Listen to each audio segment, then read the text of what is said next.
A Organização Mundial da Saúde declarou que vivemos uma pandemia do novo coronavírus. Nas últimas semanas, o número de casos da doença provocada pelo vírus fora da China aumentou cerca de 13 vezes e a quantidade de países afetados triplicou. Hoje nós temos mais de 118 mil infecções em 114 nações. Mas o que devemos saber sobre o vírus e como fazer para controlar e se proteger dessa enfermidade? Não sai daí que o programa Viva Saúde está apenas começando e vai esclarecer todas as dúvidas sobre o coronavírus, o Covid-19.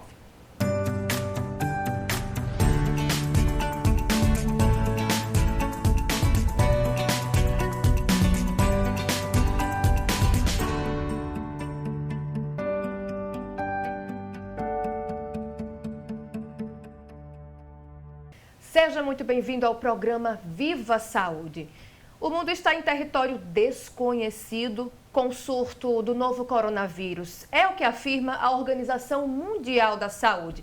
Para nos ajudar a entender tudo sobre o coronavírus aqui no Brasil e também no mundo, convidamos o pneumologista Rodolfo Bacelar, que está aqui conosco. Doutor, seja muito bem-vindo ao programa Viva Saúde. Eu que agradeço pela oportunidade de estar aqui novamente para conversar sobre o coronavírus. Pois é, afinal de contas, da última vez que o senhor veio, muita coisa mudou. Muita coisa mudou. A gente tinha uma perspectiva de contenção da doença e que os protocolos não foram seguidos. Esse foi o principal equívoco para que a gente chegue ao ponto da pandemia hoje. Doutor, a OMS ela considera aí que hoje o coronavírus, o novo coronavírus, é uma pandemia. O que isso significa? Qual é a magnitude disso? A pandemia vem da ideia de epidemia. Quando você tem uma epidemia, você tem um surto de novos casos de alguma determinada doença, de maneira explosiva, por assim dizer, em uma determinada localidade. Quando você atinge um viés de passar de localidade para um estado global daquele surto de doença, é declarado pandemia. Então, você tem um surto de novos casos de uma determinada nova doença, em explosão ou em progressão, que acontecem a nível global. E assim a gente diz que existe uma pandemia. E a gente está falando aqui do novo coronavírus. Se é o novo coronavírus, significa que ele já existiu. Já existe. O coronavírus, na verdade, é uma família de vírus que existem e que circulam principalmente entre os animais. O que aconteceu, na verdade, é que esse novo coronavírus ele foi um dos que pulou a barreira evolutiva de passar apenas entre os animais e contaminou o ser humano. Não é o único coronavírus que causa doença nos homens. Existem vários coronavírus, inclusive coronavírus que são causadores de doenças simples. Dessa família, inclusive, eles são os principais causadores, na verdade, o segundo colocado como principais causadores das rinofaringites que a gente tem. Dessas, não são gripes, mas esses resfriados comuns que a gente tem habitualmente. O problema é que existe uma subfamília deles, que é causador de doenças mais graves, que afeta principalmente a parte de baixo da respiração, o trato respiratório inferior, e aí ele consegue ser mais agressivo. Que seria, então, esse que nós estamos vivenciando. Esse que a gente vivencia. Ele é, dos coronavírus que tem maior agressividade, ele seria o terceiro. A gente teve o primeiro, que foi o MERS, que foi causado no Oriente Médio, e a relação que se fez foi com a transmissão através dos camelos. Depois a gente teve o SARS, que é também da subfamília desse coronavírus, e agora a gente tem o Covid-19. Doutor, e qual é a forma de transmissão do coronavírus? O contato com o vírus. Então, você inalar o vírus é o que faz. O vírus ele pode estar presente, ele vai entrar em contato com as vias aéreas da gente e a gente vai ter a doença. Ele entra em contato a partir do respirar próximo ou do tossir próximo de uma pessoa doente, tossindo próximo de uma pessoa saudável, ou então mesmo a gente saudável sem outra pessoa, tendo contato com um ambiente contaminado e levando a mão em direção ao olho, à boca, coisa que a gente faz frequentemente sem perceber. Doutor, a gente sabe que o vírus ele é bastante mutável, né? O coronavírus, enfim, que existe que é uma família, como o senhor bem explicou. Mas explica pra gente, é mutável a que ponto? Digamos, o vírus da China, que está circulando já há um tempo aí, é o mesmo vírus que está no Brasil, ou de lá para cá, nesse tempo aí que está durando alguns meses, já pode ter ocorrido mutações? Poder acometer essa questão das mutações, se elas puderam ocorrer, elas podem acontecer. O vírus é muito novo, então a gente não tem ainda o conhecimento, não detém tanto essa particularidade disso, da velocidade de mutação. O que a gente tem, na verdade, é o contraponto, de que, por mais que ele seja mutável, hoje a gente tem uma capacidade de reconhecimento maior. Por exemplo, quando a gente fala da epidemia do HIV, é um vírus também. O HIV demorou 2 anos para ser diagnosticado como um vírus, como uma entidade única. O coronavírus, em 7 dias, já estava sendo isolado na China. Em 3 dias, ele teve o genoma decodificado. O coronavírus, quando chegou no Brasil, em 24 horas, ele teve o genoma codificado. Então, a gente tem uma ciência que evoluiu muito e qualquer mutação vai ser percebida. E aí, também a importância da vigilância epidemiológica que se tem, de coletar o material das pessoas que estão doentes, de fazer essa avaliação genômica para entender melhor o comportamento do vírus. Sintomas, doutor, explica para a gente quais são os sintomas, que muitas vezes até é muito parecido com uma gripe, às vezes, já no início. É muito parecido com a gripe, no sentido de que a gripe, a influenza comum, ela pode dar tanto sintomas da via aérea superior, a gente pode ter sinais de congestão nasal, espirro, tosse, como também pode ter falta de ar, já que o próprio vírus da gripe pode agredir diretamente os pulmões e não só a via aérea superior. O coronavírus, o novo, ele tem uma tendência de causar também sintomas de congestão, de uma dor de garganta, mas traz muito mais pronunciado, uma febre que não é tão elevada, dores musculares, uma prostração e falta de ar. Então, ele tende a acometer mais os pulmões do que a via aérea superior. E hoje, doutor, aqui no Brasil, se alguém começa a manifestar sintomas parecidos, o que fazer? Onde procurar ajuda?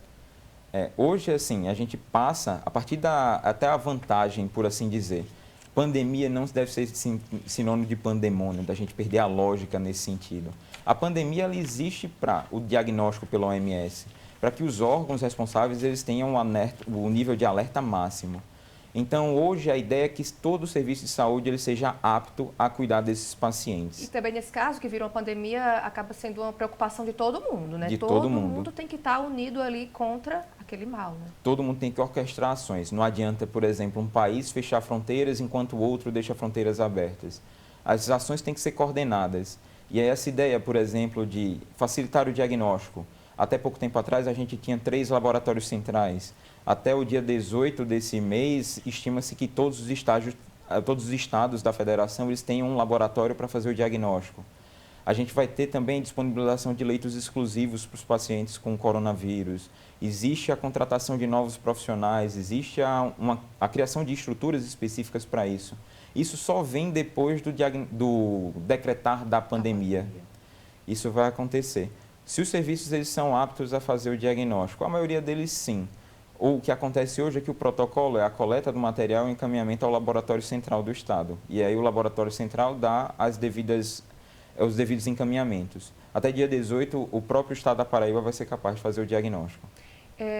Esse exame, o senhor consegue explicar um pouco para a gente como é que é esse exame que diagnostica o coronavírus? O exame ele é o que a gente chama de PCR em tempo real. É fazer uma reação em cadeia de polimerase com o DNA do vírus. E isso é feito em tempo real. Isso, simplificando mais, é pegar o DNA do vírus, pegar um substrato que reconhece esse DNA, colocar os dois para reagir e, se houver essa reação, a gente dá positividade. E a reação é específica para aquele tipo de vírus. Então, a gente tem quase que 99% de certeza, ou até mais do que isso, quando encontra a positividade no exame. Então, é um exame, hoje, a preço de hoje, confiável? É um exame confiável. Doutor, como é que é feito o tratamento desse paciente acometido do corona? A gente tem que entender que o corona vai acometer os pacientes em determinados graus de gravidade, por assim dizer. Então, existem pessoas que vão ter casos leves. Os casos leves, eles vão ser tratados no ambiente domiciliar com o isolamento. As pessoas vai ter contato restrito com o meio externo. Isso até para evitar com que ele passe para outras pessoas. Mas ele vai ficar com uso de sintomáticos, hidratação, boa alimentação. Isso responde 80% dos casos. Os casos mais graves, eles procuram serviços de saúde e eles vão ter também um tratamento de suporte, mas vai existir uma vigilância maior para o quadro respiratório, já que quando mais grave, existe a tendência desses pacientes evoluírem com insuficiência respiratória. E aí ele vai desenvolver uma coisa que a gente chama de síndrome respiratória aguda grave. E aí, em desenvolvendo essa síndrome, a ideia é que ele vá para um suporte de terapia intensiva, use o ventilador mecânico o mais precocemente possível. Droga específica para o coronavírus, infelizmente, a gente não tem ainda. Eu entendo. Doutor, a gente vai dar uma pequena pausa na nossa entrevista, porque agora a gente vai mostrar para você um VT de uma grande importância. Nós vamos explicar como lavar as mãos de forma adequada. Você sabe lavar as mãos corretamente? Estudos avaliados pela Organização Mundial de Saúde apontam que o vírus pode persistir nas superfícies por algumas horas. Isso pode variar dependendo aí das condições do local, do clima e também da umidade do ambiente. Por isso, gente, lavar as mãos retira o vírus da superfície do corpo e evita que, ao se coçar, por exemplo, ele entre em contato com as mucosas, com olhos, boca, nariz, o que causaria aí a infecção, esse contato direto. Vamos ver agora, então, um vídeo do Ministério da Saúde informando justamente como lavar as mãos do jeito correto para diminuir o risco de contaminação pelo coronavírus. Você sabia que a proteção contra a gripe e outras viroses pode ficar garantida mantendo o simples hábito de lavar as mãos? O ideal é que elas sejam limpas, antes e após o preparo de alimentos, antes de comer, antes e após de tratar qualquer machucado, principalmente em crianças, antes e depois de entrar em contato com pessoas doentes e sempre depois de usar o banheiro.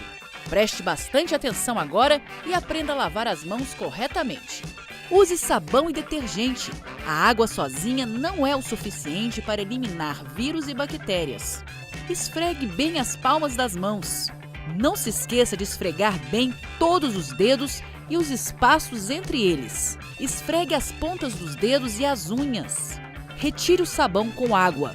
Enxugue bem com um pano limpo. Lavar as mãos é ato reconhecido pela Organização Mundial da Saúde como um dos principais instrumentos contra epidemias.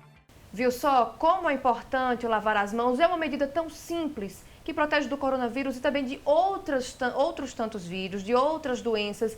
Não é mesmo, doutor? Vale a pena mesmo, é um simples hábito que nós devemos ter no dia a dia. Com certeza. E principalmente nessa época agora do coronavírus, tem que ser um mantra assim, que deve ficar pra gente, a higiene das mãos. Pensar sempre em lavar as mãos, uso de álcool gel, lavar as mãos, uso de álcool gel. Várias vezes durante o dia a gente inconscientemente toca o rosto sem nem perceber. E aí tá aí que na verdade mora o perigo do coronavírus. Você tocou em algum lugar que tem o vírus fica viável por algum tempo nas superfícies, tocou no rosto e aí é contagioso. A probabilidade de contaminação é muito alta, não é? E com certeza. E é uma medida barata, acessível. Se a gente está no momento de pandemia, vale a pena realmente ter esse cuidado para si e o cuidado com a família também, né? Ensinar e cobrar mesmo. É a medida mais eficaz. Né? Dos idosos que também precisa intensificar, já que é grupo de risco também, não é? Exato. É a medida mais eficaz para se proteger do coronavírus é lavar as mãos. Não existe qualquer outra medida que seja tão eficaz quanto ela. Até porque se trata também de um novo vírus, então a gente ainda conhece não muito sobre ele, né? Então vale a pena a gente utilizar as armas que nós temos. Vamos a um rápido intervalo, mas não sai daí não, que daqui a pouquinho nós vamos falar muito mais sobre esse tema, que é o tema do momento, que está causando muita preocupação, né? Mas a gente vai conseguir sim controlar essa situação aqui no nosso país e também no mundo inteiro. Não sai daí que a gente volta já.